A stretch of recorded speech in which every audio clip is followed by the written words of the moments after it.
Она сзади тихо подбежала, вцепилась своей пащей.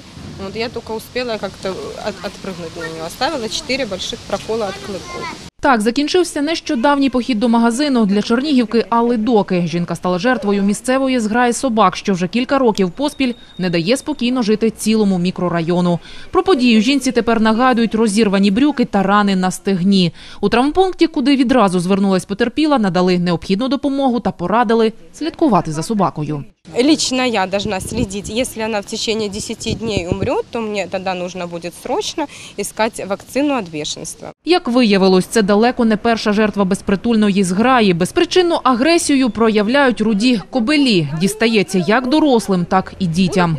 Я просто шла, одна подбежала, меня грызнула, вторая рыжая, тоже рыжая, стояла и гавкала. У меня нога сильно замлела, очень сильно. И я, получается, не плакала, но что-то было такое больно очень сильно. Вчера позвонил мне классный руководитель в районе 12 часов и сказал о том, что на моего ребенка напала собака и укусила, и ребенка надо срочно везти в травмопункт. Обратившись в травмопункт, мы узнали, что у него рана 2 на 5 миллиметров, но у ребенка шок. Он боится выходить из дому, он боится идти в школу.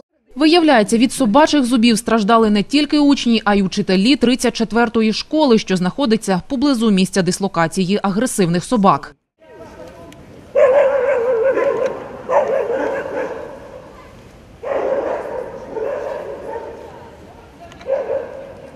Протягом року 6-7 отаких випадків є. Це тільки по моїй школі. Ми зверталися і письмово до зоошансу, і до влади місцевої. Поки що ніяких результатів немає, відбиваємося самі. Мешканці мікрорайону скаржаться, їх залишили сам на сам із проблемою.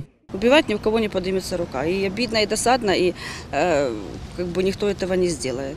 Рука не поднимется. Жалко все-таки животное, с одной стороны. Но если они так нападают на людей, это же ненормально. Після останнього нападу собак з відчаю на допомогу люди викликали навіть поліцейських. Дана проблема знаходиться поза межами національної поліції, як така.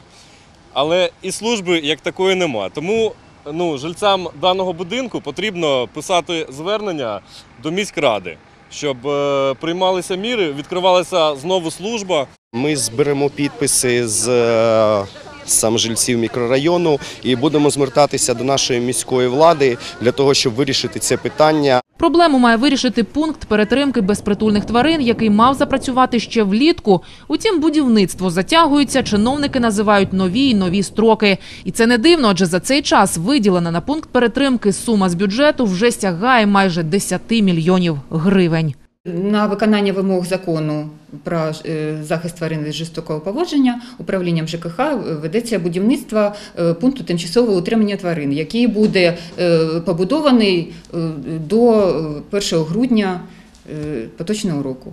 Наразі ситуацію у місті із безпритульними тваринами фактично регулюють тільки зооволонтери. Вони власними коштами та силами відловлюють собак, стерилізують та перетримують їх. Знайомі із ситуацією на Шерстянці 2 роки тому вже намагалися впіймати агресивного кобеля, не вийшло. Собаки, они умные, они знают, что мы их ловим, и он действительно от нас убегал. То есть мы за ним часа 2-3 по району побегали, я всю Шерстянку изучила, пока за ним бегала, узнала этот район, но поймать не удалось. Волонтери ще раз спробують вловити небезпечних собак, у разі успіху відвезуть до ветлікарні на 1 травня, де тварину посадять у карантин, аби відкинути можливість сказу.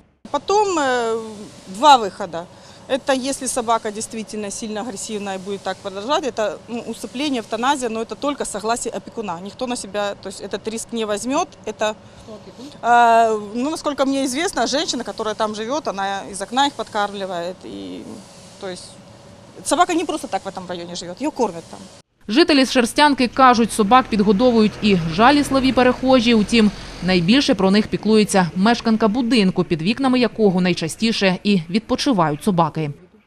Хозяйки ж нема, я просто на суд пішла. Допоки ж не вирішиться ситуація з агресивними собаками, зооволонтери радять обходити їх 10-ю дорогою. Але під час нападу в жодному разі не повертатися до тварин спиною. Дієвим у таких випадках стане підняте із землі каміння.